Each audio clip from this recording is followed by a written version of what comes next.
এই মোনা, এই নে এই নেকলেসটা পরেই তুই বিয়ে করবি। না মা, এই নেকলেসটা পরে দিদিও বিয়ে করেছে, আমি এই নেকলেসটা পরবো না, আমার নতুন নেকলেসই লাগবে। আর তাছাড়া এই নেকলেসটা পরে ছবি তোলা হয়ে গেছে, আমি এটা পরে বিয়ে করবো না মা। দিদি পরে বিয়ে করেছে তো কি হয়েছে, আর একবার ছবি তুলেছিল না, আর এটা পরা যাবে না? হ্যাঁ মা, কি জানি বাবা, তোদের ব্যাপার স্যাপার আমি বুঝি না।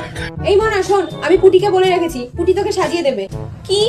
না মা, আমি পুটি পিসির থেকে সাজবো না। এখন কি ওই পাড়ার লোকের থেকে সাজে নাকি? আমি ব্রাইডাল মেকআপ করব, তুমি কোনো চিন্তা করো না। আমি মেকআপ আর্টিস্টকে ফোন করে দেবো, উনি ঠিক সময়ে চলে আসবে।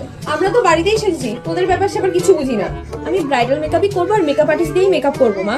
ঠিক আছে, যা ভালো বুঝিস তাই কর। এই মা না, আমি ফুলের দোকানদারকে বলে রেখেছি, কালকে দুটো রজনীগন্ধার মালা দিয়ে যাবে। কি মা, এখন সে কেউ রজনীগন্ধার মালা পরে বিয়ে করে না, আমি গোলাপের মালা পরে বিয়ে করব। তুমি কোনো চিন্তা করো না, আমি ফোন করে বলে দিচ্ছি, কালকে আমাকে গোলাপের মালা দিয়ে যাবে বাড়ি। গোলাপের মালা? ঠিক আছে, তো যেটা ভালো লাগে সেটাই কর।